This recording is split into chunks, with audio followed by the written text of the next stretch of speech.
Hi everyone and welcome back to PrepFusion. So the gate exam is near. Like tomorrow is the gate IN examination, and in few days we will have the gate EE examination as well, right? So few students were requesting for us to explain how to use this Revision X notes. So in the free courses tab, if you go in the free courses tab, if you go scroll down all the way down to the bottom, there is a tab known as Revision X. These are nothing but the short notes for gate, right? These are PrepFusion's short note.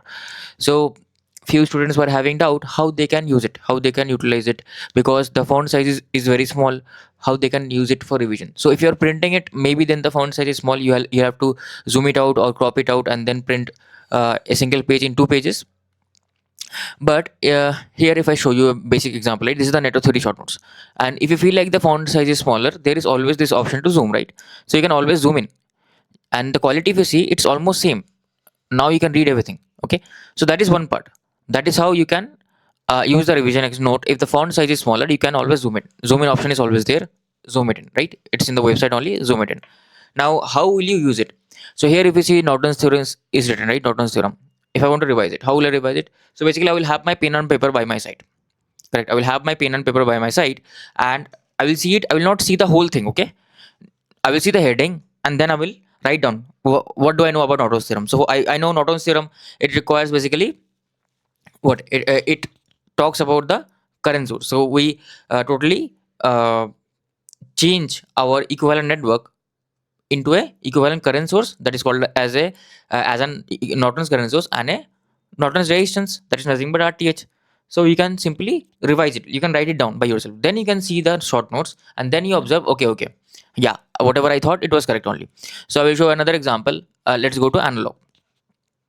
Okay, let me just quickly go down to analog, and these notes do take time to load. So first time when you load, right, it will take some time.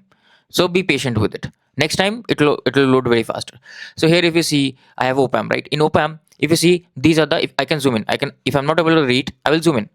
I'll zoom in, then I will scroll. I will see, okay, these are the parameters of the op-amp: input offset voltage, output offset voltage. So I will read the heading, input offset voltage. Then what I'll do, I will write it down. What are the parameters of a op-amp? What are the conditions for an op-amp to be idle? The input offset voltage must be zero, the output offset voltage must be zero, input impedance, input resistance must be infinity, the bandwidth must be infinity, the slew rate must be very high, infinity, CMRR must be infinity, right?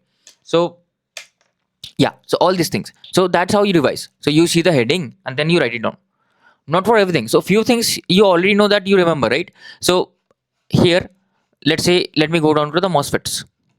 Let me quickly go down to the MOSFETs.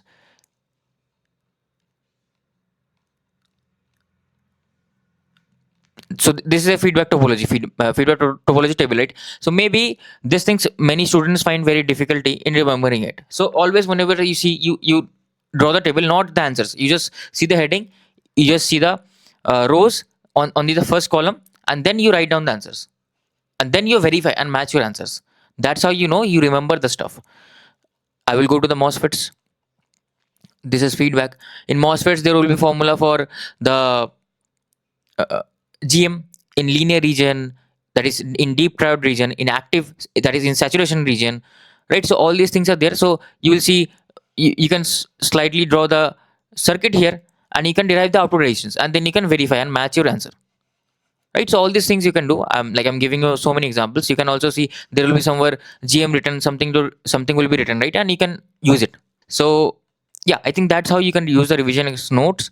Few people had doubt that how they can use it if they have if the font size is very small. Although we have updated, if you see the latest ones, right, like signals, if you open any of this after this part 2, this Fourier series RevisionX, if you open it, the slides one, you will see that the font size is much better, it's much bigger. But yeah, I do agree, the older PDFs, their font size was smaller. You see, the first time I was opening it, it took some time, and this one font size is much better. But still, if you are not able to read, if I'm not able to read here, what I'll do, I will simply zoom. And you will see the quality won't be degraded, because that's how we have made the PDF. If you zoom in, quality would be, there will be some degradation, but it will be much less. So you can write down here what is the power, xt equals to a sine omega not t plus c naught, right? And then you can write in the rough copy what is the power, and then you can verify the answer here, right? That's how you can do the revision with RevisionX notes. So yeah, all the best for your examinations. I hope it goes very well, and I will meet you in the next video. Until then, happy learning.